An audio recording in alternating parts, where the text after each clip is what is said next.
우리 다시 한번 하나님께 박수로 영광 돌리겠습니다. 아멘. 야, 오늘 우리 아들들 태도가 너무 좋아. 예. 찬양할 때도 너무 열정적으로 잘하고, 소은이도 일어서서 찬양하고. 이유는 내가 모르겠지만 일어서서 찬양했어요. 그러니까 어쨌든 오늘 분위기가 너무 좋아요. 오늘은 창세기 20장을 계속해서 이어서 우리 가도록 하겠습니다. 네. 요새 하늘이가 이게 십자가에 꼽혀가지고 보는 것마다 십자 이러면서 이거 보고 십자가, 이거 십자가. 하늘 이거 뭐야? 십자 맞네. 십자가 보는 것마다 전부 다 십자가 하면서, 교회 오면 여기 본당에 여기 강대상에 와가지고 강대상 밑에도 저희 십자가 가다랗게 있거든요. 그거 보면서 십자 이러고, 요 본당 뒤에도 여기도 십자가 있어요. 십자 TV 보면서도 십자 너무 이뻐요.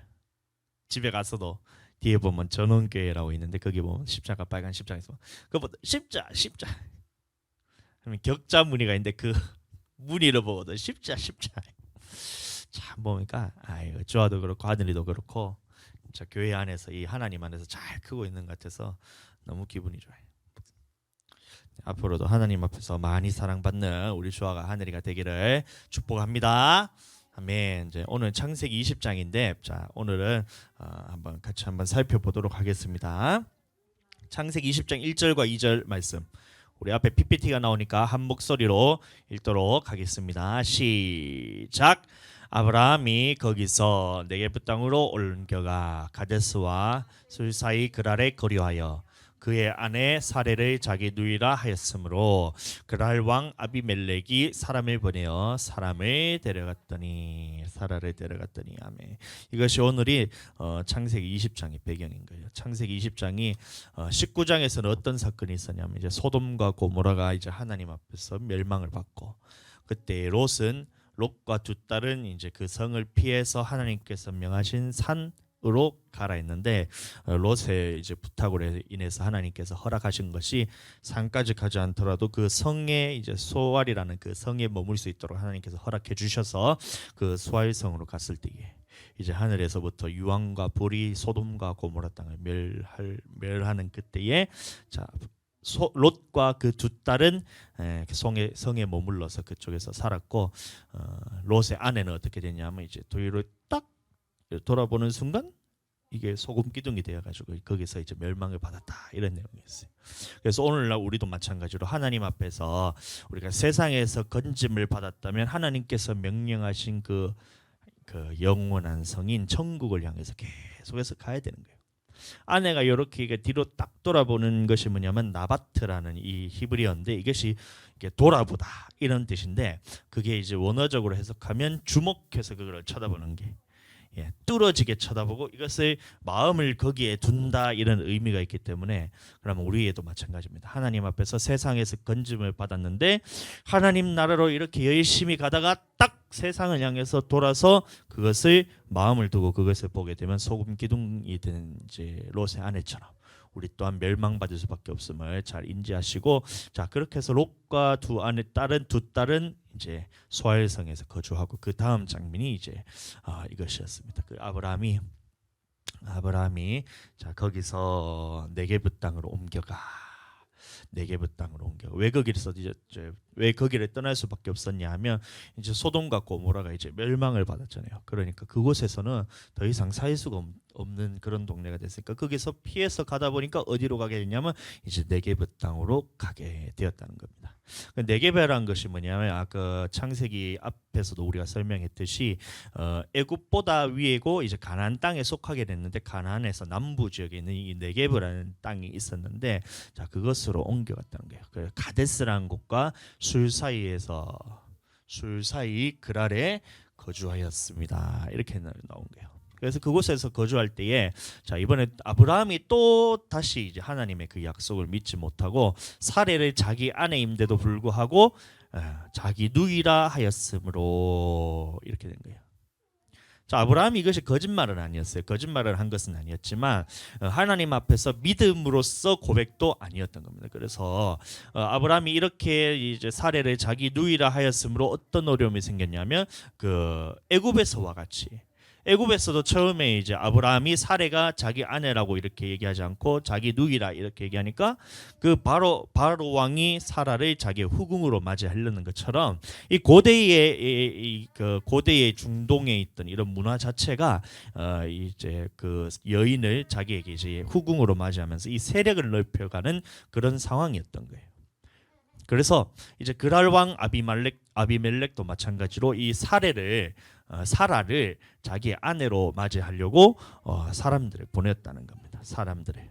자, 여러분들 사람들 아내 아비멜렉이 사람들을 보내어 사라를 데려갔더니 자, 그다음에 왜 이래?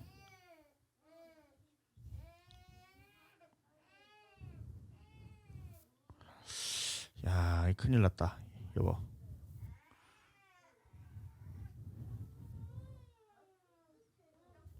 네, 성경책 보면서 하겠습니다.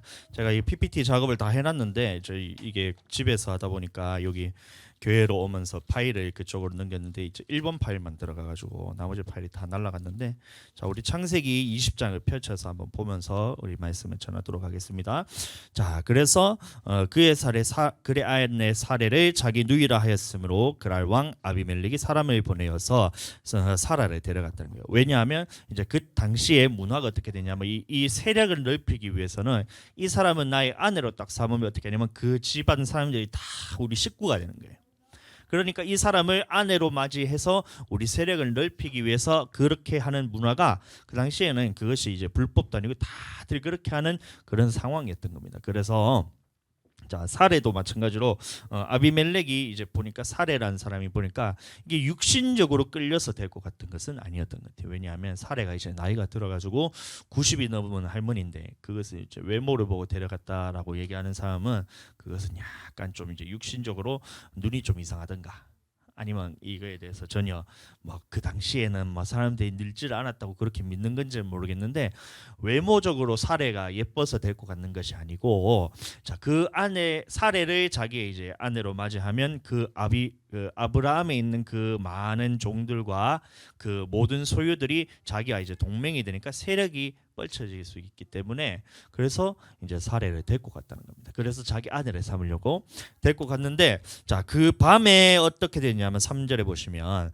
하나님이 아비멜렉에게 현몽한다는 것은 뭐냐면 꿈에 나타나셨다는 겁니다. 아비멜렉에게 하나님께서 꿈에서 나타나셔서 자, 그에게 이르시되 이렇게 얘기하는 거예요. 여러분들 아비멜렉이 이제 하나님 앞에서 사례를 아브라함의 아내를 이제 데리고 가는 것을 자기도 모르게 한 거예요. 그러니까 하나님께서 입장에서는 자, 이 아비멜렉을 멸할 수밖에 없다는 겁니다. 왜냐하면 다른 사람의 아내를 빼앗는 것은 그 당시라 할지라도 그것은 하나님 앞에 큰 죄였기 때문에 자, 아비멜렉이 자, 다른 사람의 아내를 이제 자기 아내를 삼으려고 하는 거잖아요. 그러니까 하나님이 보셨을 때 이것이 악한 일이었기 때문에 이제 아비멜렉에게 나타나셔서 이제 얘기를 하는 겁니다. 그에게 이르시되 네가 데려간 이 여인으로 말미암아 네가 죽으리니 그는 남편이 있는 여자임이니라 이렇게 얘기를 하고 있는 거예요. 그래서 하나님께서 꿈에 나타나셔서 아비멜렉을 살리기 위해서 이렇게 꿈에 이렇게 나타나셨다는 거예요. 예? 두 가지 이유가 있었죠. 첫 번째는 뭐냐면 아비멜렉을 살리기 위해서, 두 번째는 사례를 통해서 이제 하나님 앞에서 거룩한 백성을 유지하기 위해서 하나님께서 그것을 어떻게든 막으셔야 됐던 거예요. 그래서 어떻게 했냐면 아비멜렉을 비롯한 아내를 비롯한 그 당시 있던 모든 아비멜렉의 집안 식구들을 태를 다 닫아버리는 거예요. 임신하지 못하게 다 막아버리시고 그 다음에 꿈에 나타나셔서 아비멜렉아 네가 데려간 이 여인은 남편이 있는 사람이니 네가 이 사람을 아내로 취하게 된다면 네가 죽음을 맞이하게 될 것이나 이런 경고를 하고 있는 겁니다. 그때에 아비멜렉이 그 여인을 가까이 하지 아니하였으므로 이것은 뭐냐면 이제 그런 이제 성관계를 하지 않았다는 얘기예요. 그가 가까이 하지 아니하였으므로 그가 대답하되 주여 주께서 의로운 백성도 멸하시나이까. 이렇게 했을 때 여러분들 우리는 이 아비멜렉이 비록 이방인이라 할지라도 이 사람의 믿음을 우리가 봐야 돼요. 하나님께서 인정하시기를 의롭다고 인정하시는 믿음이 아비멜렉이 갖고 있었다는 거예요. 다른 부분은 모르겠지만 이 부분에 대해서 자 5절부터 보시면 그가 나에게 이는 내 누이라고 하지 아니하였나이까 그 여인도 그는 내 오라비라 하였사오니 나는 온전한 마음과 깨끗한 손으로 이렇게 하였나이다. 이렇게 해서 아비멜렉이 이제 자기의 결백을 주장한 거예요. 결백을 주장한 거예요. 그래서 자기의 의로움인데 자 이것을 하나님 앞에서 내가 죄를 안 지었으니까 그 무조건 살려주세요 이것이 아니고 이게 이렇게 얘기했던 이유는 뭐냐면 하나님의 그 공의로움에 대해서 호소하는 장면입니다. 하나님께서 공의로우신 분인데 의로운 사람을 멸하시면 그거는 하나님의 공의에 어긋나지 않습니까? 하나님 의로운 사람도 하나님께서 멸하십니까? 라고 이제 하나님께 반문하는 장면이에요. 그리고 자, 5절 뒤에 보시면 나는 온전한 마음과 깨끗한 손으로 이렇게 하였나이다. 이렇게 얘기해요. 온전한 마음으로 했다는 게 온전한 마음. 우리도 마찬가지입니다. 신앙생활 할 때 우리에게 필요한 것은 뭐냐면 우리의 마음을 중심을 잘 보셔야 돼요. 예? 어떤 일을 하든 간에 우리의 마음의 중심에 하나님을 향한 이런 온전한 마음이 가져야 된다는 거예요. 예를 들어서 주의 종이라 할지라도 막 이제 이성을 보면서 막 사람을 눈을 흘기면서 하면서 막 어떻게든 자기를 이제 이거를 이제 그 처신을 잘 못해서 막 사람들과 같이 이성과 같이 막 이렇게 한다든지 그런 중심에 무엇이 있냐면 처음에는 이 이성의 이 영혼에 대해서 살리기 위해서 어떻게든 막 그렇게 다가가지만 자꾸 이렇게 붙어 있다 보면 이 이성적인 것이 사람이 하는 것이 아니기 때문에 남자와 여자가 붙어 있으면 이게 이성적으로 끌리는 게 당연한 거거든요. 근데 그것에 대해서 막 처음에는 좋은 의도로 막 이 영혼을 살리겠다는 그 일념하에 둘이 계속 만나서 그러다 보니까 이제 어떻게 돼요? 그래서 목사님들이 전부 다는 아니고 그래서 목사님들이죠. 막 성추행 사건이나 이런 식으로 막 끌려가는 거잖아요. 또 반대로 처음에는 이제 목사님은 괜찮아. 목사님은 진짜 지극정성으로 하나님의 그 사랑으로만 막 주는데 이 사람이 이 여인이 여자가 이게 이제 목사님한테 더 이거를 이제 막 바라는 거라. 육신적인 생각으로 사랑으로 자기가 이게 음욕인지도 모르고 목사님한테 다 바라는 거야. 그러면서 막 처음에 하다가 이거를 어떻게 할 줄 모르니까 그러니까 목사님은 하라는 대로 다 해주는 거예요. 바보 등신같이. 그러면 안 돼요. 철저하게 다 이게 예전에 보면 이제 펜스라는 이제 미국의 부통령이 있는데 이 사람이 이제 어떻게 했냐면 여자와는 절대 같이 안 있고 비서도 자기는 여자를 안 쓴다는 거야.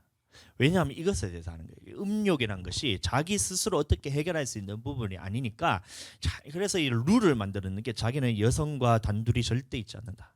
그다음에 비서도 여성을 쓰지 않는다. 딱 해서 이게 그래서 우리나라의 사람들이 얘기하는 게 펜스 룰이라면서 막 이성에 대해서 쓰지 않는 것을 하니까 막 우리나라에서는 또 어떻게 얘기하냐면 이걸 남녀 차별이라면서 이렇게 하는데 여러분들 스스로는 지켜야 돼요. 이것 때문에 지금 많은 교회에서 문제가 생기는 게 목사님은 그냥 이제 이 상담하러 온 사람이니까 그 영혼으로 바라보고 차에 태워서 집에 데려다 줬던 거야. 뒤에 태웠다는 거야.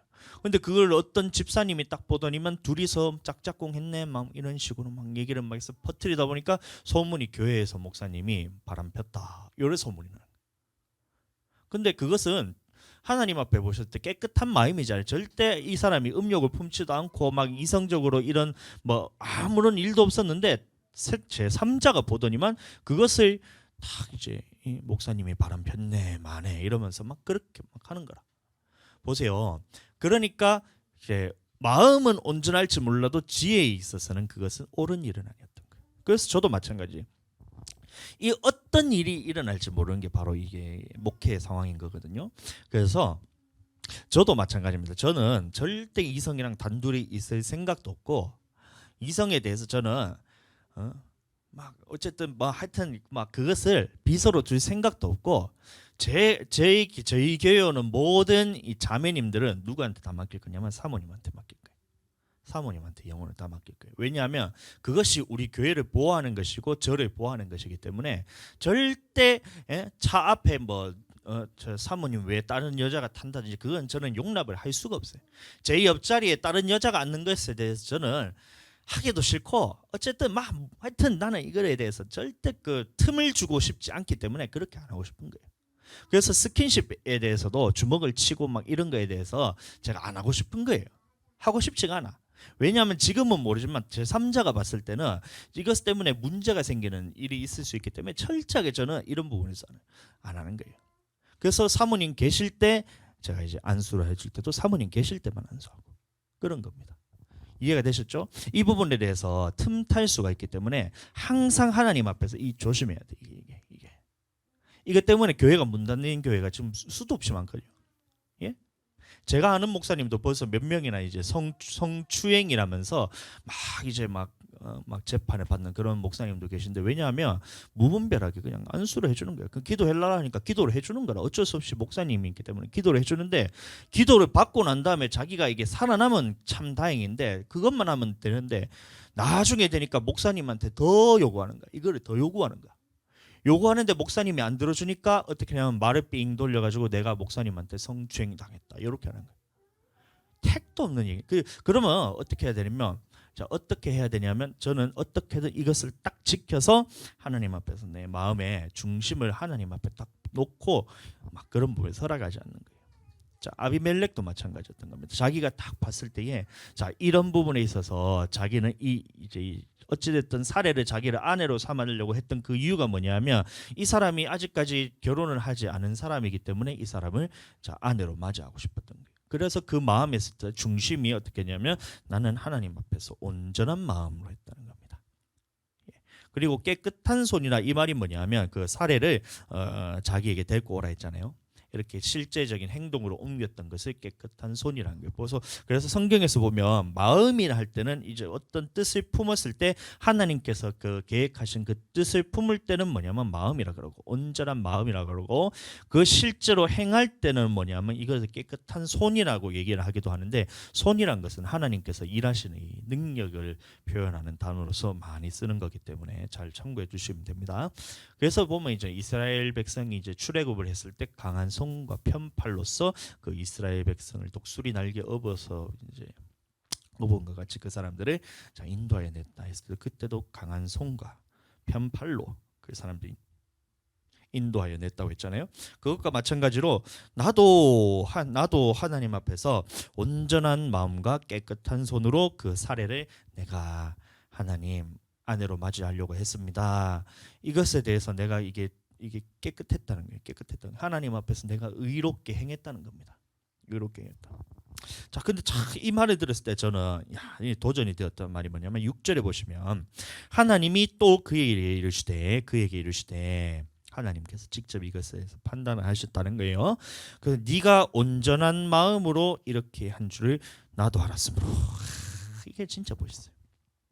예, 여러분들, 우리의 마음의 중심을 하나님께서 다 꿰뚫어 보고 계시는 거예요. 여러분들 말 한마디 한마디 하는데 나는 이 모르는 것 같이 이제 막 그 눈 가리고 아웅한다 그러잖아요. 이것처럼 나 하나님은 나는 모르겠지, 내 마음속을 모르겠지 하면서 겉으로는 싹 이렇게 얘기하는데 많은 행동은 그런데 지 마음의 중심에 뭐가 있는지 자기도 모르면서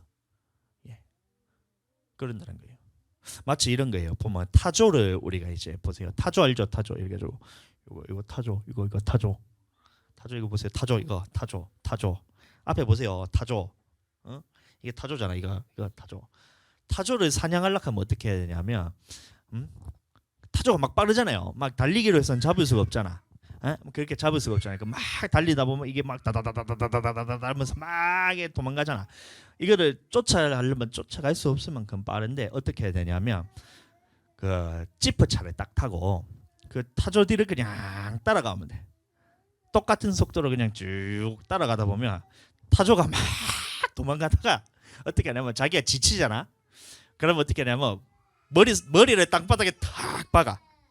머리를 땅바닥에 탁 쳐박고 그 다음에 자기는 없는 것처럼 머리를 딱 쳐박고 이렇게 가만히 있는 거다. 그럼 어떻게 하냐면 그거를 이제 밧줄로 이렇게 똥똥 묶어갖고 데리고 오면 그게 타조의 사냥 방법입니다. 타조의 사냥 방법. 예? 그것처럼 우리도 하나님 앞에서 내 마음에 대해서 모르겠지 하면서 타조가 눈을 가리고 이렇게 막 이렇게 머리를 박는 것처럼 하나님은 모르겠지 하면서 탁 하는데 여러분들 하나님께서 그 마음의 중심을 다 아세요. 예? 왜 우리가 그런 말 한마디나 행동 하나하나가 왜 하나님께서 모르는 것처럼 그렇게 하시냐고. 안 됩니다. 애들도 마찬가지예요. 아빠는 모르겠지, 엄마는 모르겠지 하지만 우리는 주아가 그 말하는 그 하나만 봐도 얘가 지금 무슨 일이 있었는가를 다 알아요. 예. 마찬가지입니다. 하나님이 꿈에 또 그에게 이르실 때 네가 온전한 마음으로 이렇게 한 줄을 나도 알았으므로. 하나님 앞에서 우리가 이렇게 인정받을 수 있는 그런 신앙을 살게 되기를 축복합니다. 이방인이었을지라도 이 아비멜렉이라는 사람은 하나님 앞에서 적어도 이 살해 부분에 있어서는 자기가 떳떳했다는 거예요.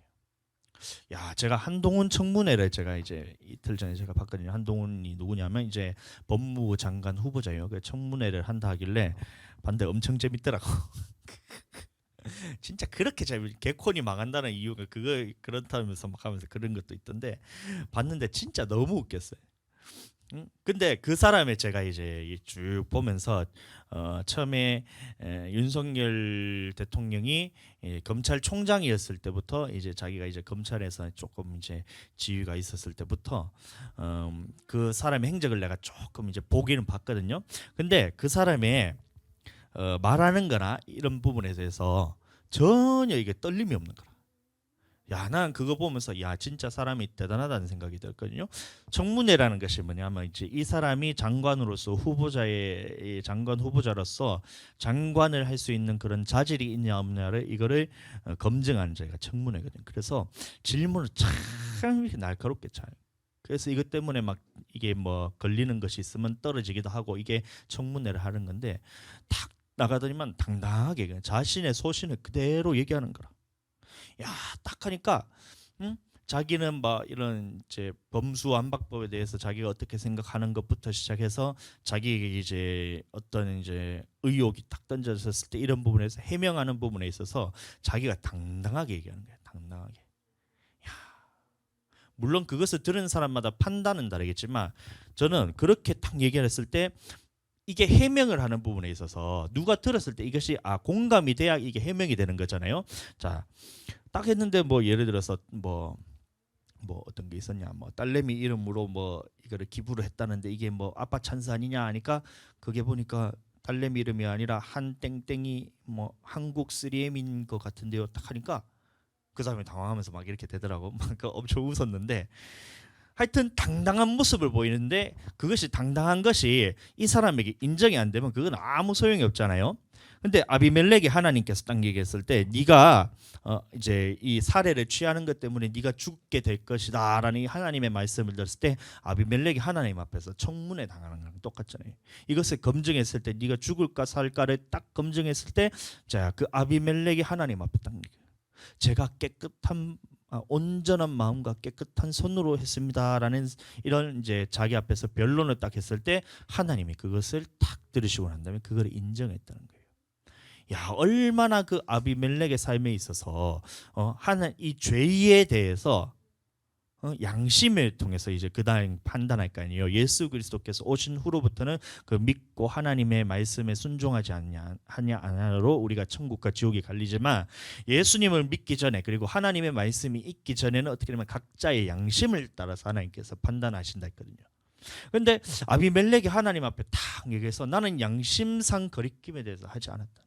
온전한 마음으로 하나님 내가 했으면 살았습니다. 딱 얘기하는데 하나님이 그 말에 딱 들으시고 난 다음에 그 아비멜렉의 판단하기를 내가 온전한 마음으로 이렇게 한 줄을 나도 알았으므로 하나님께서 인정받던 거예요. 야, 진짜 멋있지 않나요? 우리 그리스도인들이 하나님 앞에 딱 섰을 때 야, 너 각자의 생명책이 이제 하나님 앞에 딱 갔을 때 생명책이 딱 기록된 거예요. 생명책에 무엇이 기록되어 있냐면 우리가 각자의 행위가 다 기록되어 있는 거예요. 몇 월 며칠에 무슨 짓을 했느냐 무슨 일을 했느냐부터 다 기록이 되어 있던 거예요. 이렇게 했을 때 하나님이 딱 보신 거예요. 네가 요날 땡땡아 개똥아 네가 요날 요런 일을 해서 요런 일을 했었는데 그 이유가 뭐냐 딱 물으신 거예요. 내가 온전한 마음으로 하나님 앞에 했습니다. 이렇게 했을 때 하나님께서 그걸 인정하시면 참 다행이고 하나님께서 그것을 인정하지 않으시면 그럼 우리는 어떻게 될까요?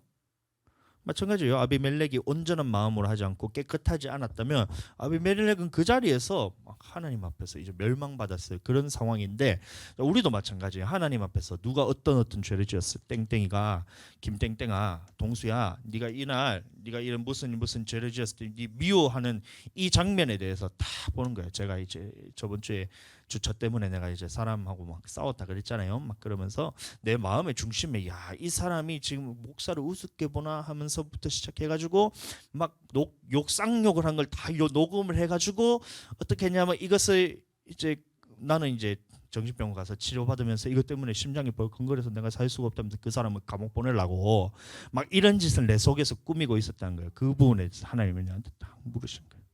동수야, 이날 네가 그 사람이 쌍욕했을 때 녹음했네. 왜 그랬냐? 딱 물으신 거예요. 제 마음에 온전한 마음으로 주님께 했습니다. 이 말을 제가 할 수 있을까요? 절대 내 마음의 중심에 이것이 악한 것이 있었어요. 그래서 이 사람을 내게 해코지한 이 사람은 내가 용서하지도 못하고 나는 이 사람을 받아들일 수가 없으니까 이 사람이 감옥 갔으면 좋겠다. 이 사람의 죄에 대해서 쌍욕한 거 물론 죄잖아요. 그것에 대해서 내가 하나님의 자리에 앉아가지고 재판장이 돼서 이 사람을 내가 심판하기 위해서 그렇게 했습니다. 죄송합니다. 내 마음의 중심에 온전한 게 한 개도 없잖아요. 그러면서 내 행동도 깨끗한 것이 없잖아요. 그러니까 하나님 앞에 섰을 때 네가 왜 이렇게 했느냐 했을 때 저는 이 아비멜렉과 같이 깨끗한 온전한 마음과 깨끗한 손으로 했습니다라는 이 말이 저 안엔 거짓말이에요. 그럼 제게 있는 진실은 뭐냐면 하나님, 내가 이 사람이 원망스럽고 미웠어요. 나에 대해서 함부로 했는 이 사람에 대해서 내가 용서할 수 없었고, 나에 대해서 함부로 했는 이 사람에 대해서 나는 이 사람은 내가 심판하고 싶었어요. 내가 하나님 자리에 올라가지고 이 사람을 심판하고 싶었는데 야, 이렇게 속아서 내가 그렇게 했습니다. 내가 하고 싶었던 것이 아니라 내 속에 있는 마귀란 놈이 이 마귀란 놈이 나를 사로잡아서 이렇게 했습니다. 죄송합니다. 그래서 다시는 이날 이후로부터는 이런 짓을 하지 않겠습니다. 하나님 앞에 물었을 때 이제는 하나님 내게 물었을 때 동수야 네가 이제 다시는 그러지도 않겠지만 그렇게 했을 때 나는 이제 떳떳할 수 있는 거예요. 예수 그리스도의 피로써 이런 나에 있는 모든 악하고 그것을 저주스러운 이 생각과 이 마음과 이런 행위들을 예수 그리스도 앞에 또 십자가에 내가 못 박는 거예요. 다 박는 거예요. 예수님의 은혜 아니고 예수님의 십자가의 보혈이 아니고서는 내가 이것이 사함 받을 수가 없는 거예요. 사함 받을 수가 없어요. 사함 받을 수가 없어요.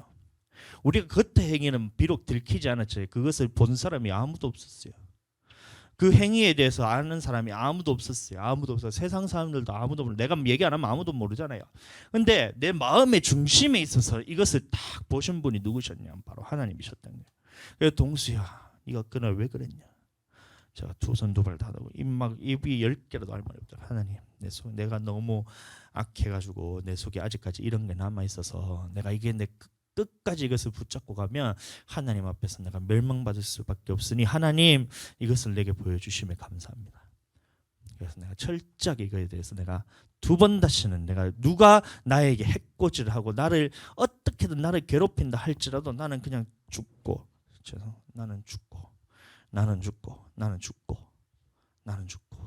예수로 살고 나는 죽고 예수로 살고 또 그렇게 다시 또 서는 거예요. 다시 일어서는 거예요. 한번 넘어졌다고 해서 내가 지옥 가는 것이 아니니까 이렇게 나에게 보여줬으니 자 보여주셨으니 내 안에 저런 더러운 것이 있다는 것을 보여줬잖아요. 그러면 깨끗게 온전케 해주시옵소서. 깨끗게 해주시옵소서. 내 속에서 또 끄집어내는 거예요. 이게 여러분도 마찬가지입니다. 여러분들 속에 무엇이 들었는가 다 하나님 다 알고 계세요. 나만 모를 뿐이지. 나만 모르는 것처럼 타조처럼 그냥 땅바닥에 머리 쳐박고 나는 모르겠지 하나님은 난 모르겠지 이러고 있지만 여러분들 마음의 중심 누가 제일 잘 아냐면 하나님이 제일 잘 아세요. 응? 그러니까 얘기를 안 해도 다 아는 거야. 얘기를 안 해도 하나님은 다 아시는 거야. 내 마음속을 하나님이 그냥 현미경으로 다 들여다보고 계시다. 딱 보니까 네가 왜 그러냐 이게 딱 뭐 불꽃 같은 눈으로 쉬지도 않으시고 잠도 주무시지 않으시고 그냥 뜬 눈으로 항상 우리를 지켜보고 계시는 거예요. 그러니까 다 왜 그랬느냐. 그때 하나님 내가 온전한 마음으로 또 깨끗한 손으로 이렇게 하였습니다. 이렇게 했을 때 그렇게 할 수 있을 만큼 담대하게 하나님 앞에서 항상 자기 자신을 돌아보고 그 다음에 하나님 앞에 섰을 때 내가 이렇게 떳떳하게 하나님 앞에서 내가 왔습니다. 내 마음은 항상 하나님 성령으로서 지켰고 내 행동이 있었어도 하나님 내가 성령에 이끌려서 살아서 하나님 앞에 왔습니다.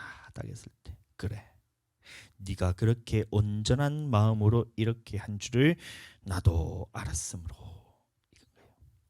그래서 하나님께서 하셨던 것이 뭐냐면 그 아비멜렉을 막으셨다는 겁니다. 그래서 아내로 삼지 못하게 막으시고 그 아비멜렉에 있는 아내와 모든 그 따라 있는 종들까지의 태를 싹 닫으셔서 사례를 아내로 삼지 못하게 딱 막으셨대요. 자, 그 이유가 바로 두 가지였던 거예요. 첫 번째는 그 아비멜렉이 하나님 보셨을 때 의로운 삶을 살고 있었기 때문에 그 사람의 영혼을 보존시키기 위해서 하나님께서 첫 번째로 아비멜렉의 죄를 짓지 않게 하기 위해서 그렇게 했다. 여러분들, 우리의 마음이 그래서 그렇다. 제 마음이 그래서 마음이 이래서 내가 뭘 못한다. 그건 아닙니다, 여러분들. 마음에 할 마음이 없기 때문에 못하는 거예요, 여러분들. 잘 보세요, 여러분들. 전도할 마음이 있어. 전도할 전도할 마음이 있는데 전도하려고 하니까 어떻게 되냐면 못하겠다는 거야. 전도하고 막 싶은 마음이 있는데 하려고 하니까 못하겠다는 거야. 그건 마음이 없는 거예요. 마음이 없는 거. 할 마음이 있으면 나가서 하면 되지. 근데 할 마음이 있다고 하면서 못 나간다는 것을 무엇으로 포장하냐면 이게 마귀가 나를 너무 붙잡아서 내가 못 나간다는 거야. 여러분들, 그렇게 핑계 대시면 안 돼요. 여러분들, 마귀는 너를 가만히 놔도 내가 볼 때는. 근데 네 마음의 중심에 전도하고 싶은 마음이 없으니까 나가서 전도를 못 하는 거야. 예? 예배 드리러 와야 돼. 그래서 예배 드리자 이렇게 예배 드리는데 예배 나가려는 마음은 있었는데 내가 언제든지 예배 나가고 싶은 마음은 있는데 이 상황이 없어가지고 상황이 좀 어애돼 갖고 못 나가겠다는 거라. 여 밑에 있는 사람 1층에 교회 나간다는 얘기를 몇 번이나 내한테 얘기를 한지 근데 아직까지 한번 교회 입구에도 안 오더라. 그럼 그 사람의 마음에 교회 가고 싶은 마음이 있는 거예요? 없는 거예요? 없는 거예요. 응? 볼 때마다 그런 거. 목사님 제가 이제 시간 내서 한번 교회 갈게요. 마음은 있는데 이런 거라. 마음이 있으면 와야지. 근데 마음이 있다고 하는데 그 마음의 중심에 뭐가 있냐면 교회 가기 싫어하는 마음이 있어. 그러니까 못 올라오는 거예요. 못 올라오는 거예요. 그러면서 포장을 뭐라 하냐면 마음은 있는데 그 다음에 어떻게 하냐면 이런 무슨 상황에 대해서 얘기를 하는 거예요. 어찌나 그렇게 교묘하게 잘 빠져나가는지. 마음이 있대요. 마음이 있으면 와야지. 그러면서 내가 이거 창립 예배했을 때 제가 헌금하려고 제가 이렇게 목사님 제가 헌금 갖고 교회 올라갈게요. 야, 그러면서 지금 3개월째 아직까지 한 번도 안 왔어요. 진짜. 그 마음이 있대. 무슨 마음이 있는지 모르겠어. 마음이 있는지도 모르겠고. 근데 그 중심에 대해서 여러분들 하나님이 그걸 모를까요? 그래서 제가 속으로 그랬어요. 우리 교회 올 생각하지 말고 그냥 그 김해 중앙교회 가가지고 그쪽에서 신앙생활 열심히 잘하고 그쪽에서 그냥 헌금하고 거기서 좀 신앙생활이라나 좀 해라. 우리 교회 올 필요도 없다. 딴 교회 다니는 사람 몰라 우리 교회는. 그 교회 가서 그냥 신앙생활 똑바로 해라. 이런 막 속으로 생각했지. 마음의 중심을. 그 사람이 나중에 하나님 앞에 딱 섰다 생각해봐. 하나님이 너 왜 교회 왜 안 나갔냐? 딱 했을 때 내가 교회 가고 싶은 마음은 있었는데 딱 했는데 우리는 그것에 대해서 속아줄 줄 몰라요. 그냥 그것을 내가 네 마음에 교회 나가고 싶은 마음이 없다 이렇게 해봐야 싸움밖에 안 나니까 그냥 이제 가고 싶은 마음이 있기나 뭐기나 신경도 안 쓰고 싶어 나는. 근데 하나님 앞에 딱 섰을 때 땡땡아 너가 교회 왜 안 나갔냐? 다 교회 안 나가고 신앙생활 왜 안 했냐? 딱 했을 때 하나님 앞에 섰을 때 제가 교회 가고 싶은 마음은 있었는데 딱 이러는 순간 하나님이 그 마음의 중심에 대해서 알까요? 모를까요? 다 알고 계시는 거예요. 네가 마음이 온전하지 못한 것도 하나님께서 다 아시는 거예요. 하나님께서 네 마음이 온전한 줄 알았다면 너를 교회로 보냈을 거예요. 이해가 되세요? 우리 마음이 온전하다는 것을 하나님께서 보셨으면 그것을 그대로 행할 수 있도록 하나님께서 길을 열어주시는 겁니다. 보세요. 그러니까 아비멜렉이 내가 하나님 앞에서 온전한 마음으로 사례에 대해서 아내를 이것을 온전한 마음으로 하였으니까 하나님 이렇게 딱 얘기했을 때 하나님이 그 온전한 너의 그 마음이 온전한 것을 알았으므로 사례를 취하는 것을 하나님께서 막으셨다잖아요. 그럼 내 마음의 중심이 하나님께 향하고 있었다면 그것은 하나님께서 그대로 이루어 주시는 겁니다. 그러니까 우리가 전도하고 싶은데요, 하나님 전도할 마음이 내 안에 있다면 하나님께서 그 길을 열어 주십니다. 근데 가지는 않고 나가지도 않고 자기의 마음의 중심에 전도하고 싶은 마음보다 다른 것이 더 크게 있다. 더 크게 있으니까 전도하고 싶은 마음이 싹 올라온 것 같지만 이것이 네 생각 같지만 네 안에 있는 그 마음이 아니었던 거예요. 네 마음에는 하기 싫은 마음이 있는데 그러니까 내가 못하도록 하나님께서 인도하는 거예요. 잘 이해하셔야 돼요. 예배도 마찬가지예요. 내가 예배 드리고 싶은 마음이 있는데 막 빡빡 우게 돼봐도 네 마음의 중심을 하나님께서 아시고 그것을 보셨다면 하나님께서 예배 자리로 인도를 하세요. 그러니까 우리 3층에 계신 분은 똑같이 이 사람도 잘 안 나오고 이 사람도 1층에 있는 사람도 안 나오잖아요. 근데 3층의 사람은 하나님께서 교회 가기 싫은 마음을 자기는 교회 가기 싫다는 거야. 왜냐하면 젊었을 때 이게 다른 교회에서 엄청난 큰 상처가 좀 컸던 것 같아. 막 이만한 상처를 받아가지고 이게 교회란 얘기만 들어도 꼴도 보기 싫은데 어떻게 됐냐면 교회를 지금 3번이나 왔잖아요. 야, 그 마음의 중심에 뭐가 있는지를 몰라요? 마음 가기 싫은 마음이 있다고 얘기는 하지만 위에 이거 참 이게 아이러니하게도 이 두 사람이 우리 교회 아래 위로 다 있는데 이 위에서는 어떻게 되면 나는 교회를 못 나가겠다는 얘기를 하는데 그 마음의 중심에는 뭐가 있냐면 나를 이거를 교회로 좀 제발 좀 나와서 이 영혼을 살게 해주세요라는 마음이 있어요. 살게 해주세요. 내 영혼이 하나님 내가 지금 상처는 받았지만 내 영혼이 이렇게 살다가는 멸망받을 것을 알고 나는 살고 싶다는 마음이 위에는 있어요. 그러니까 이 사도 바울과 비롯한 그 초대교회에 있던 제자들이 딱 갔을 때 어떻게 했냐면 이 사람은 여러 사람들 중에 있잖아요. 막 수많은 사람들이 있었을 거야. 예루살렘 성에. 그러니까 딱 보니까 이 사람에게 구원받을 만한 믿음이 있는 것을 보고 그 다음에 그 사람을 딱 치유해 주시니까 이 사람이 구원받았다. 마찬가지예요.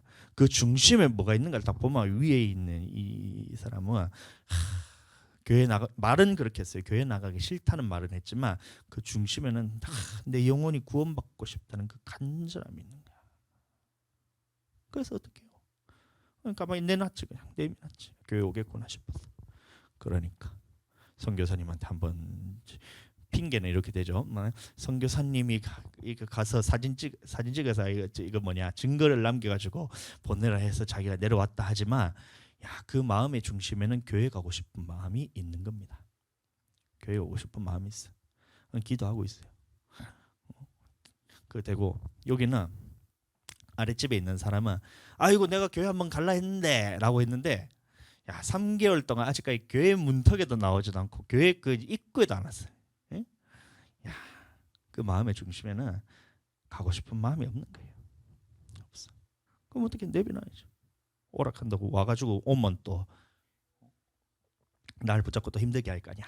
자, 이해가 되시죠? 그 마음의 중심을 하나님께서 다 보시고 아비멜렉이 그 마음의 중심에 이것에 대해서 하나님 앞에서 온전한 마음과 깨끗한 손으로 하였다는 것을 어떻게 증거로 나타났냐면 하나님께서 그래서 범죄하는 것을 하나님께서 막으셨다는 겁니다. 자, 이해되시죠? 자, 그래서 7절부터 보시면 이제 그 사람의 아내를 돌려보내라. 그는 선지자라. 그가 너를 위하여 기도하리니 네가 살려니와 네가 돌려보내지 아니하면 너와 네게 속한 자가 다 반드시 죽을지 알지니라. 이렇게 된 거예요. 그래서 하나님께서 그 해결 방법까지 다 주셨던 거예요. 비록 이것이 아브라함의 그 잘못으로 인해서 그 아비멜렉이 오해를 해서 그 사례를 온전한 마음으로 했다 할지라도 이것은 하나님이 보시기에 악한 일이었기 때문에 왜냐하면 다른 사람의 아내를 빼앗아서 자기 아내를 삼으려 했잖아요. 그래서 그 행위 자체로만 놓고 봤을 때는 이 아비멜렉이 하나님 앞에서 죄를 지었던 겁니다. 그래서 하나님께서 이 해결 방법으로 어떻게 했냐면 아비멜렉에게 그 선지자에게 아브라함에게 그 사례를 돌려보내고 그 사람이 너를 위해서 기도하도록 하라 이렇게 해서 하나님께서 그 해결 방법까지도 다 해주시는 거예요. 자 보시면 여기서 보면 하나님께서 명령하신 것은 뭐냐면 이제 그 사람의 아내를 돌려보내라 이거였어요. 그 사람의 아내를 돌려보내라 했어요. 근데 아비멜렉의 그 마음의 중심에 딱 보시면 야, 이 사람이 하나님 앞에서 얼마나 자기가 거룩하게 살기를 그거를 이제 열심히 열정적으로 노력했는지 잘 보시면 보세요. 자 아비멜렉이 8절부터 쭉 보시고 아비멜렉이 그날 아침 일찍 일어나 모든 종들을 불러 그 모든 일을 말하여 들려주니 그들이 심히 두려웠더라. 하나님께서 이제 말씀하신 것에 대해서 심판주에 대신 하나님의 그 권위를 인정하고 두려워했다는 겁니다. 아비멜렉이 아브라함을 불러서 그에게 이르되 어찌하여 네가 어찌하여 우리에게 이렇게 하느냐 내가 무슨 죄를 범하였기에 네가 나와 내 나라가 큰 죄에 빠질 뻔하게 하였느냐 나와 내 나라가 큰 죄에 빠질 뻔하게 하였느냐 네가 합당하지 아니한 일을 내게 행하였다 하고 아비멜렉이 또 아브라함에게 이르되 네가 무슨 뜻으로 이렇게 하였느냐 아브라함이 이르되 이곳에서는 하나님을 두려움이 없으니 내 아내로 말미암아 사람들이 나를 죽일까 생각하였음이요 또 그는 정말 나의 누이복 누이로서 내 아내가 되었음이라. 그 다음에 13절 하나님이 나를 내 아버지 집을 떠나 두루 다니게 하실 때에 내가 내가 아내에게 말하기를 이후로 우리의 가는 곳마다 그대는 나를 그대의 오라비라 할 것 하라 이것이 그대가 내게 베풀 은혜라 하였었노라 이렇게 얘기했을 때 14절을 보시면 하나님께서 그 해결 방법에 대해서는 뭐라 했었냐면 그 아내를 돌려보내고 그 다음에 선지자에게 기도를 부탁해라 했잖아요. 근데 14절에 보시면 아비멜렉이 그 뭐까지 보내냐면 양과 소와 종들을 이끌어 아브라함에게 줬다는 거예요. 그냥 아내만 돌려보내줬어도 이거 하나님 앞에서 용서받았는데 양심에 있어서 이것은 그냥 이제 아내만 돌려주는 것으로는 되지 않는다는 거라. 그래서 어떻게 했냐면 양과 소와 종들을 이끌어 아브라함에게 주고 또 그의 사라에게 또 그에게 돌려보내고 그 다음에 또 15절에 보시면 아브라함에게 이르되 내 땅이 네 앞에 있으니 네가 보기에 좋은 대로 거주하라 하고 땅까지 줘요. 야, 이 자기는 거룩하게 이제 온전한 마음으로 하고 깨끗한 손으로 했다 할지라도 이것이 하나님 앞에서 죄를 딱 깨달았을 때 이것에서 뉘우쳤는데 야, 이 사람은 아비멜렉이라는 사람은 이 죄에 대해서 이기는 방법에 대해서 알았다는 거예요. 지금 자 사례라는 사람이 딱 내가 이것을 아내로 삼기 위해서 했는 것이 이제 하나님 앞에서 잘못된 것을 딱 깨달았을 때 두 번 다시는 그거에 대해서 보고 싶지도 않은 거라. 예, 보고 싶지도 않은 거예요. 다시는 이거에 대해서 내가 이거에 대해서는 생각조차도 하기 싫으니까 이것에 대해서 자 어떤 죄가 있었잖아요. 죄 하기 싫은 마음이 있었어. 자 이런 얘기 전에도 몇 번 했었는데 자 하기 싫은 마음이 있어요. 하나님 앞에서 11조를 하는 것은 하나님의 명령이기 때문에 해야 돼. 근데 내 안에 아까운 마음이 싹 들잖아요. 그럼 하나님의 말씀은 뭐냐면 11조를 하면 돼. 자 다시 11조는 하나님 그냥 하면 되고 자 하나님 앞에서 나머지 부분 10분의 9에 있어서 우리가 하나님 앞에서 드리는 만큼 우리가 이제 온전한 마음으로 드리고 하나님 앞에서 가장 좋은 것을 드리고 또 심을 것을 거둘 것을 생각하면서 드릴 때는 자 아낌없이 드려야 돼요. 근데 이 드리려고 딱 봤는데 내 마음에 아까운 마음이 이 누군가를 딱 주는 거야. 이게 마귀가 주는 거잖아요. 아까운 마음이 들었을 때 자 보통 사람들은 어떻게 되냐면 그것을 참고 자 그냥 하나님 앞에서 그냥 감동 오는 대로 딱 내잖아. 그럼 어떻게 되냐면 자 그것은 버텨낸 겁니다. 마귀에게 있어서 마귀의 공격에서 그냥 이제 공격 받았는데 그것을 막았을 뿐이에요. 근데 이기는 사람은 어떻게 하냐면 자 아까운 마음이 들었어요. 그러면 거기에 더 얹어서 주는 거예요. 이렇게 하나님께 이기는 거예요. 여러분들 넉넉히 이기는 방법이 이겁니다. 제가 누누이 얘기하지만 제가 청년 때 자, 이것에 대해서 원리에 대해서 제가 알았어요. 저도 누군가로부터 들어서 알아서 제가 마음에 아까운 마음이 생기는 거예요. 그럼 어떻게 했냐면 그때마다 저는 전 재산을 다 드렸어요. 예? 제가 이제 예를 들어서 5,000원이 있어서 7,000원이 있어서 제가 그럼 이 돈을 가지고 어떻게 해야 되냐면 차비를 쓰고 한 주 동안 살아갈 그런 생활비 한 주 동안 살아갈 생활비가 7,000원이었어요. 근데 7,000원인데 하나님 앞에서 감동이 오는 거예요. 하나님 앞에 다 감동이었는데 네가 이 7천을 하나님께 드리지 않겠냐 이 마음이 있다고 했을 때 어떻게 했을까요? 제가 아까운 마음이 있었지. 근데 그것에 대해서 딱 하나님께 드리자마자 어떻게 됐냐? 바로 그 주에 외삼촌이 전화가지고 딱 동수야 교회 간다며. 그래 신앙생활 열심히 해라. 그럼 딱 저러면 그래 계좌번호 하나 불러라. 딱 해서 10만 원 딱 주시더라고. 7천 원이 심었는데 하나님 앞에서 10만 원이 됐어. 자 됐어. 근데 이러면서 하면서 또 단서를 붙이는 게 이런 말 좀 안 하면 좋겠는데 야 동수야 이 돈은 헌금하지 말고 이 말을 딱 붙여. 헌금하지 말고 꼭 네 필요한 거 있으면 써래 이러면서 용돈을 주시는 거야. 다 개체가 됐지. 야 이거는 하나님의 시험이다. 헌금이라는 얘기가 이미 말에서 딱 나왔잖아요. 외삼촌이 헌금하지 말고 이건 네 필요한 것을 써래 딱 하는 순간 이건 하나님 거구나. 두 번째는 어떻게 했을까요? 생각조차 안 하고 그냥 하나님 앞에 10만 원 다 드렸어요. 그 주에 굶어 죽기나 말았기나 내가 뭐 차비가 있기나 말았기나 그냥 하나님께 다 드렸던 거야. 그러니까 그 주에 또 외할머니가 갑자기 전화 오시더니만 동수야 요새 뭐 한다고 학교 다닌다고 고생 많지 하면서 50만 원 또 주시고 심으니까 그대로 집 부어주시는 거라. 야 진짜 이거 신나더라고. 7천 원 처음에 나는 이거 가지고 덜덜덜 떨면서 이거를 이거 차비도 없는데 이거 하면 한 주 동안 내가 쫄쫄 굶어야 되는데 어떻게 하지. 신앙생활 한 지 얼마 안 됐었거든. 한 신앙생활 한 지 한 석 달 안 됐어요. 근데 이 뭐 7천 원 가지고 더 됐는데 그냥 하나님께 드리자 하고 딱 드렸더니만 10만 원 주고 그 다음에는 당당한 거야. 10만 원 딱 하나님 딱 주니 그 용돈 받은 그대로 딱 헌금하고 그 또 누가 연락 가지고 50만 원 주고 50만 주면서 또 단서는 뭐라냐 이거를 꼭 헌금하지 말고 교회에 내지 말고 니한테 써라 이러는 거야. 야 그런 말 좀 안 했으면 좋겠어. 나는 외할머니가 전화 오더니만 이거는 교회에 내지 말고 꼭 니한테 쓰래. 그건 또 뭐야?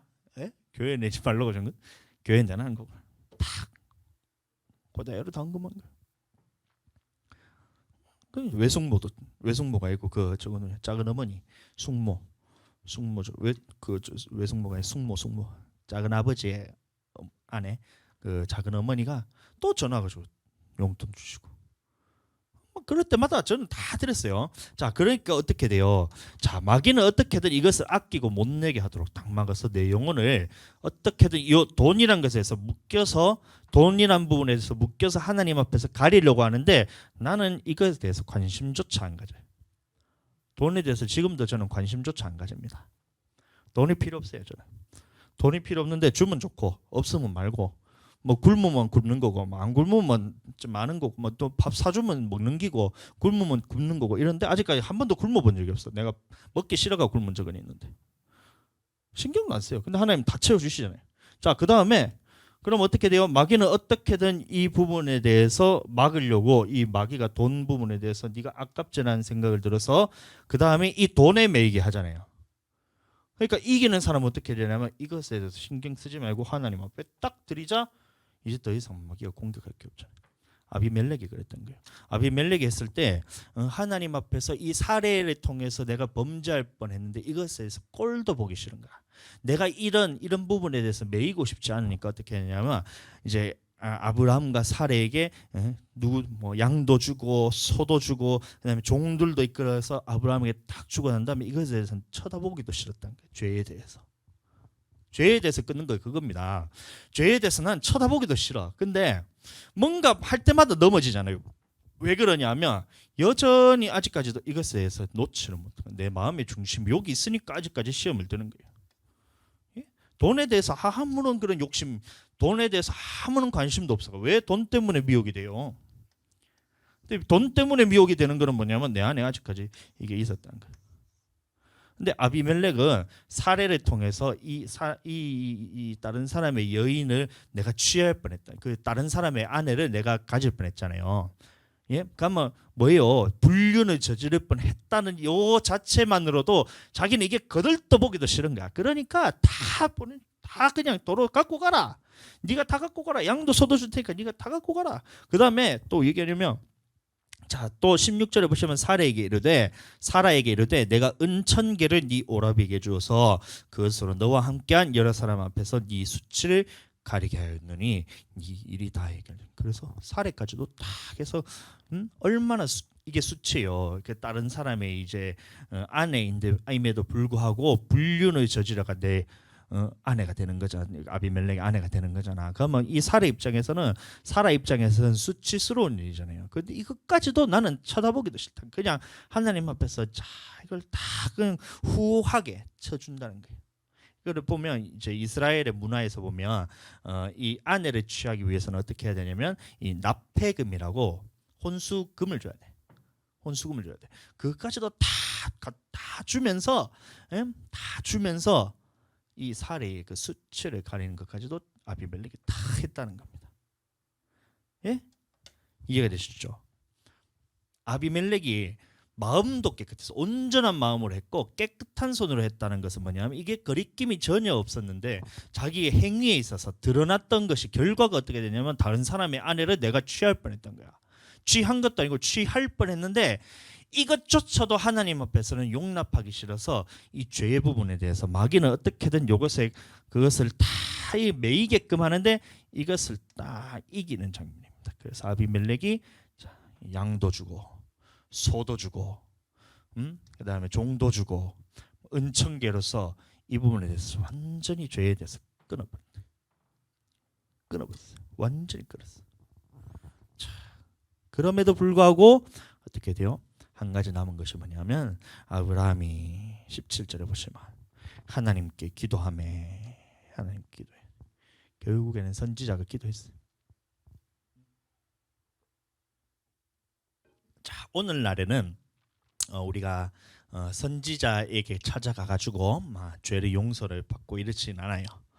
이게 예수 그리스도를 믿는 것으로 바뀌었기 때문에 예수님께서 우리를 위해서 중보하시고 우리는 죄에 대해서 자복하면 예수님께서 이 모든 그 죄에 대해서 해결하셨기 때문에 우리 예수님께 가야 되는 겁니다. 그런데 이 구약 시대는 어떻게 되냐면 선지자의 역할이 하나님의 말씀을 그대로 전하는 것이 선지자였어요. 하나님의 말씀은 그대로 전하는 게 선지자인데 또 선지자가 어떤 일을 했었냐면 이 사람의 죄를 하나님 앞에 용서를 구해서 중보자의 역할도 같이 했다는 겁니다. 그래서 아브라함이 이 아비멜렉을 위해서 기도하매 하나님이 아비멜렉과 그의 아내와 여종을 치료하사 출산하게 하셨으니 오늘날로 말하면 그겁니다. 우리가 하나님 앞에서 죄에 대해서 지었을 때는 이 죄에 대해서는 완전하게 생각도 나지 않을 만큼 끊으셔야 돼요.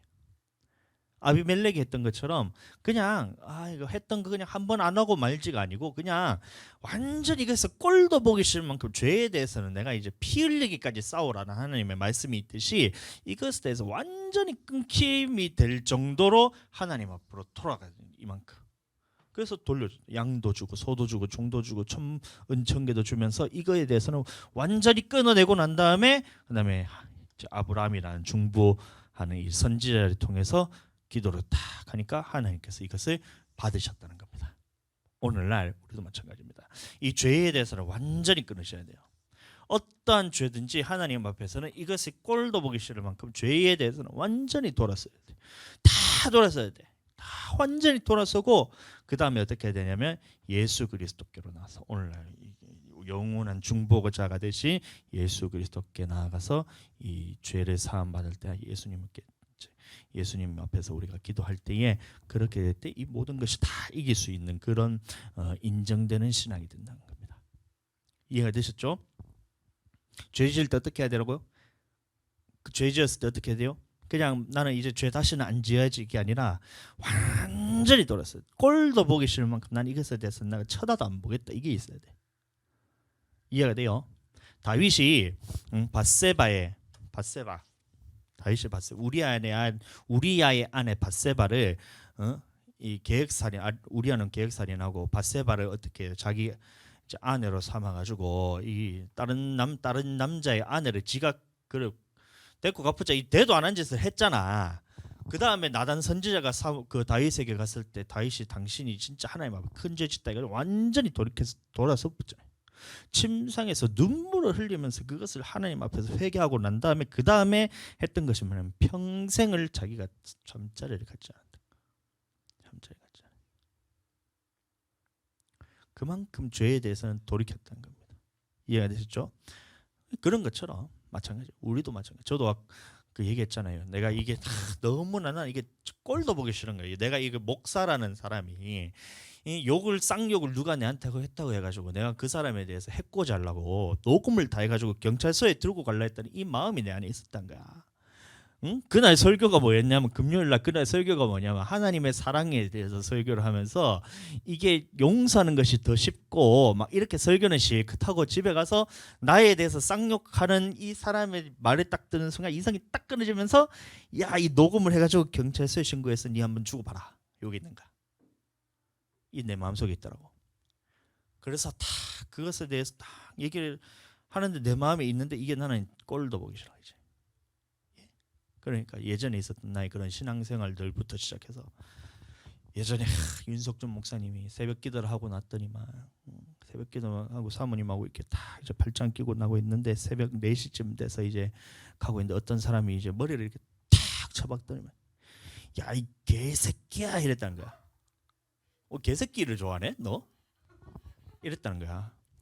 머리를 탁 쳐박고 윤석준 목사님한테 야, 이 개새끼야를 그 윤석준 목사님이 그 젊은 혈기에 이래가지고 막 이렇게 혈기가 막 올라 하는데 그 옆에 계셨던 사모님이 뭐라 했었냐면 어떻게 했는데 잘 봐. 원리에 대해서 잘 봐.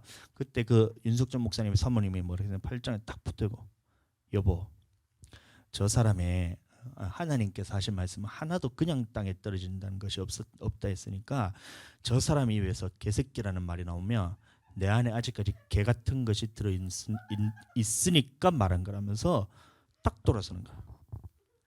야, 그것을 내가 진짜 나는 진짜 그거를 내가 봤거든. 내 안에도 야, 이 사람이 나에 대해서 해코지를 했을 때 나는 그것에 대해서 나는 묵묵하게 내 안에 돌아보는 사람이 되잖아. 그렇게 다짐하면서 청년 생활에 그렇게 했는데 나이가 들어가 이제 37이 됐는데 잊어버렸나 봐.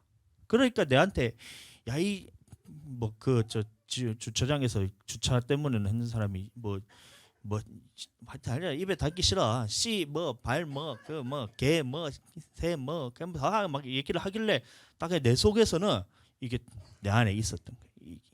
이게 있었던 거야. 응? 진짜 개 같은 것이 내 안에 있었던 거야.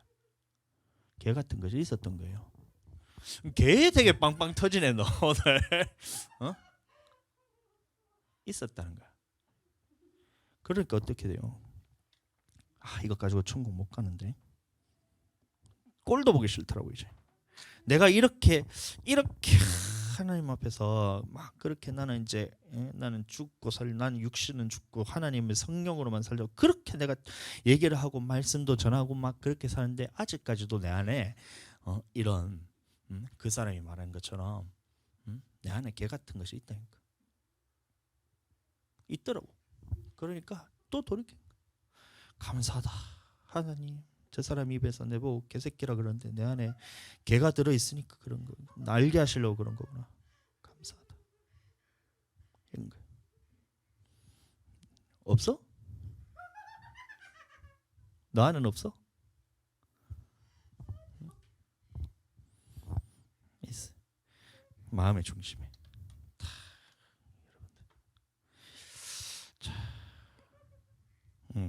자, 이해되시죠? 그렇게 됐을 때 그 이기는 아비멜렉은 이기는 그 방법에 대해서 알았던 거예요.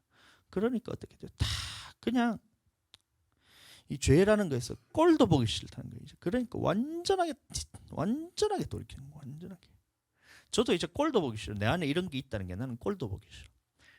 예수 그리스도로 나는 살고 싶고 다른 사람이 내게 욕을 해도 나는 그것에 대해서 전혀 영향받고 싶지 않고 나는 뭐라 하든 간에 나는 예수님만 따라가고 싶어. 그러니까 꼴도 보기 싫은 거야. 내 그런 모습이 있었다는 게. 없어? 너는 다른 사람이 너한테 진상짓 하면 그냥 뭐 할렐루야 하게 진상씨 안녕 하면서 이렇게 아니면서 맨날 목사님한테 와가지고 사모님한테 와가지고 오늘도 편의점 일하는데 진상이 와가지고 막 했다면서 무슨 진상인가 모르니까 반말 찍겠다는 거야. 그것 때문에 내가 힘들었어 막 이러잖아. 안 그래? 영향받지 않았으면 좋겠는데 그렇게 되지 영향받지 않게 되길 축복합니다. 진상이 오면 진상짓을 하면서 내한테 막 편의점 야이 알바야 이러면 내가 알바 뭐라는 거야? 조공주 그래 조공주처럼 그거 좋아 조공주 좋아 여보 조공주 좋아 조공주 그래 그런 자존감을 갖고 가야 돼. 다른 사람이 내한테 뭐 야 이 알바야 네가 뭐 이거밖에 안 되나 해도 나는 조공주다 하나님 내 자녀기 때문에 나는 공주다 이러면서 막 그게 이기는 거야. 진짜 이기는 거야. 야 축하해 진짜 그게 이기는 거야. 야 이 알바야 돈을 얼굴에다 집어 던지다 해도 나는 내 정체성은 하나님 앞에서 나는 공주야 이러면서 막 사는 거야. 그게 이기는 겁니다. 날마다 이겨야 됩니다. 그게 완전히 그거에 대해서는 다 잊고 싶은 거야. 나의 이런 연약하고 나의 부족한 모습, 나의 죄성에 대해서는 다 잊고 야 하나님 딱 보셔서 내가 이것에 두 번 다시 더 쳐다보기 싫다면서 딱 모든 부분에서 해결을 하나님께서는 그냥 아내만 돌려보내라 했는데 그 가지고는 내가 이게 마음의 양심에 내가 이게 거리낌에서 도저히 안 되겠다. 돈도 주고 종도 주고 그다음에 양도 주고 소도 주고 막 다 주는 거야. 그러면서 이거 은도 1000개를 주면서 이 모든 나의 죄 부분에 대해서는 깨끗하게 누가 봐도 뭐라 하지 못할 만큼 딱 하고 나니까 이제 하나님 앞에 또 온전할 수 있는 그것이 유지가 되죠. 예? 오케이? 자 그렇게 되게 축복합니다. 자 우리 기도하겠습니다. 기도하실 때, 야 오늘 예배 태도 너무 좋아. 맨날 너 서서 예배 드려야 되겠어. 아니 무릎 꿇고 예배 드리든지 서서 드리든지 둘 중에 하나. 앉아서 드리니까 맨날 코딱지 파면서 이렇게 핸드폰만 이렇게 보고 있더니만 오늘 예배 태도 너무 좋아. 아 진짜 마음에 들어 목사님. 자, 기도 좀 했어 어떻게? 기도 좀 했어? 기도 안 돼? 중심에 네 마음의 중심에 기도하고 싶은 마음이 없어서 그런 거야. 인정하고 하나님 나의 기도할 수 있는 마음을 내게 부어달라고 하면 하나님께서 주셔. 그래도 기도 자리에 온 것도 대단하다 진짜. 그렇게 할 때 우리 기도하실 때에 우리 오늘 들은 말씀을 생각하시면서 이 아비멜렉과 같이 하나님 앞에서 내가 정말 거룩하게 하나님 앞에서 양심을 따라서 하나님의 말씀을 따라서 이게 내가 이러한 죄라도 나는 용납하지 않겠다. 그리고 어떠한 죄를 짓더라도 이것에서 내가 완전하게 하나님 앞에서 온전히 돌이키기를 원하겠다. 그런 마음으로 하나님 나를 그렇게 이끌어가게 해 주시옵소서. 내 영혼을 살릴 수 있도록 하나님께서 나를 이끌어가 주시옵소서. 이 시간 주여 한번 부르고 기도하겠습니다. 주여.